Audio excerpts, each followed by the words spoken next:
Oui, puisque Édouard a toujours dit qu'il faut dans tout événement au moins 2 langues. Et il nous a conviés toujours à la Maison de l'Amérique latine pour ces soirées inoubliables, multilinguistes de poésie, où arrivait Thor Williamson qui parlait en islandais. Et Édouard tenait beaucoup qu'il n'y avait pas de traduction. Tu peux nous parler un peu de ces soirées, Sylvie?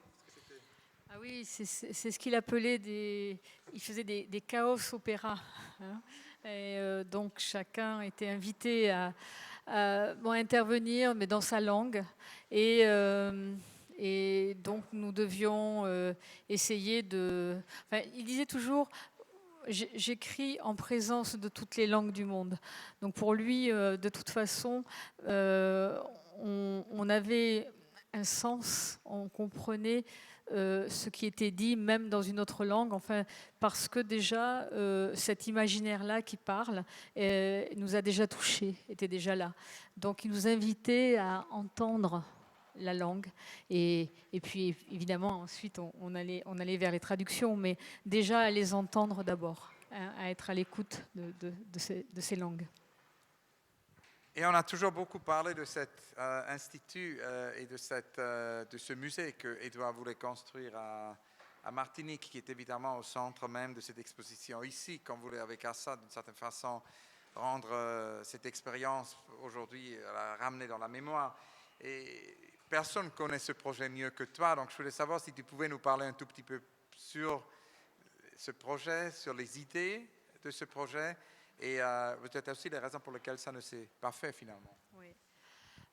En fait, je pense que c'est toi qui connais mieux que moi, parce que tu étais là, il t'en a beaucoup parlé, tu as fait à travers les interviews.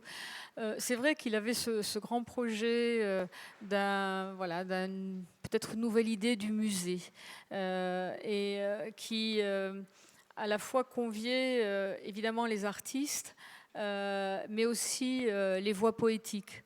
Et je pense qu'il disait qu'il fallait revenir à cette conception du musée, cet accompagnement des écrivains, des artistes, de ces voix poétiques qui travaillaient ensemble et qui étaient ensemble dans ce rapport au monde finalement.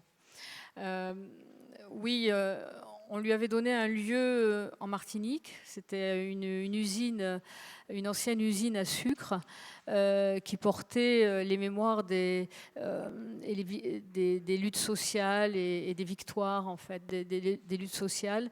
Donc c'était un lieu très important pour lui. Et puis il se trouvait ce lieu au Lamentin où il a vécu toute sa jeunesse.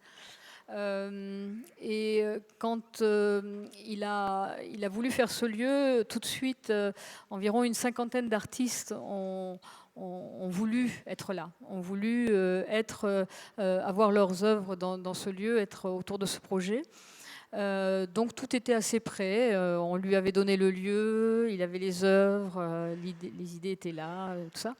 Et puis malheureusement, bon, ça ne s'est pas fait pour des raisons politiques, je pense, et aussi, voilà, je pense que le lieu a été vendu sans qu'il le sache, et donc ce lieu ne s'est pas fait.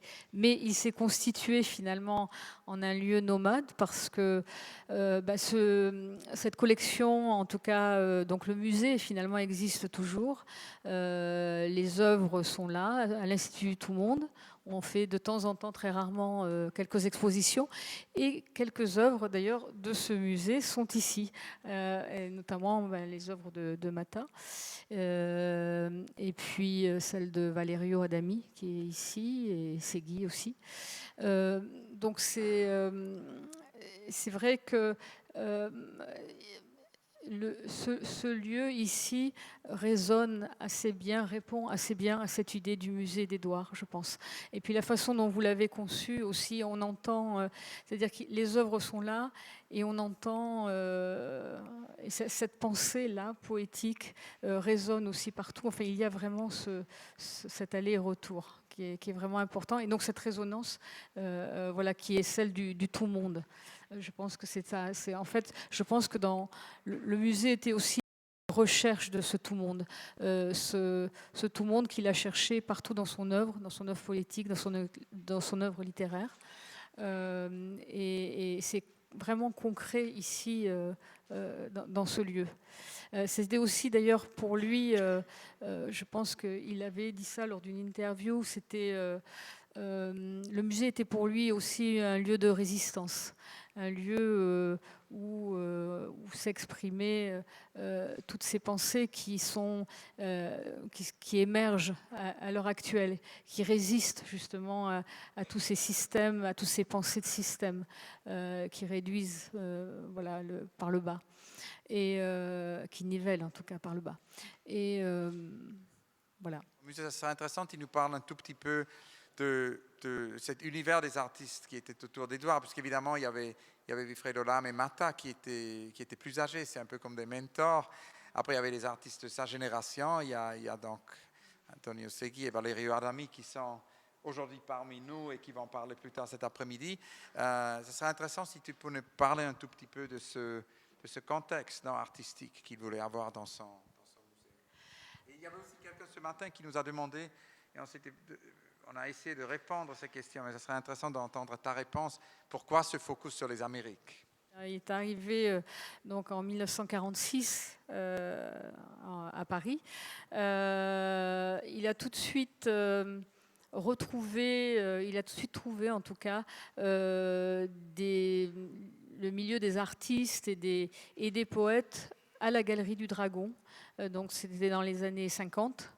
Et là, c'est vrai que ce lieu, cette galerie, a été fréquenté par Mata, par tous ces grands artistes et qui sont devenus ses amis, qui l'ont accompagné toute sa vie.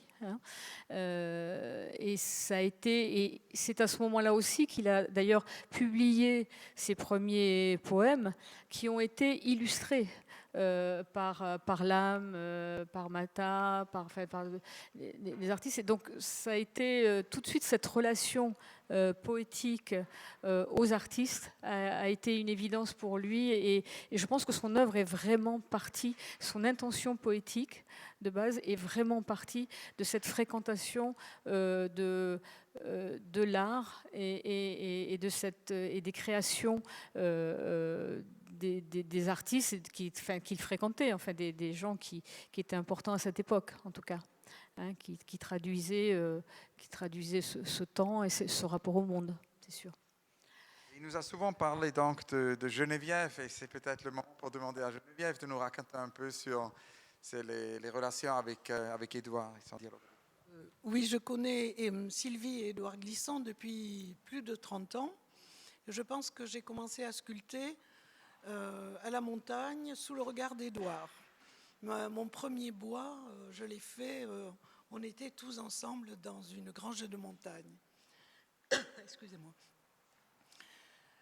Mon rapport avec Édouard est un rapport donc très amical, familial, et aussi je suis en résonance toujours avec ce qu'il dit.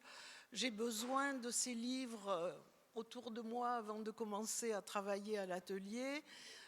Il a écrit quelque part que le frémissement des branches, dans le frémissement des branches, il entendait la parole. Eh bien, moi, je peux dire que j'entends dans le frémissement de la parole d'Édouard, je m'en sers avant de commencer mes bois que je sculpte. Oui, voilà. Autrement, je ne sais pas ce quoi dire, demandez-moi, mais c'est compliqué. Oui, peut-être le rapport à son musée, puisqu'il nous avait raconté justement qu'il avait un dialogue avec vous sur le musée pour Martinique. C'est vrai, je crois que j'ai sculpté la dernière œuvre après un coup de téléphone à Édouard quand il était très malade. Et j'ai entendu son souffle comme ça et je lui ai dit, je reprends ton souffle dans mon ciseau. Et j'ai comme ça sculpté les géographies du chaos monde que j'ai donné au musée.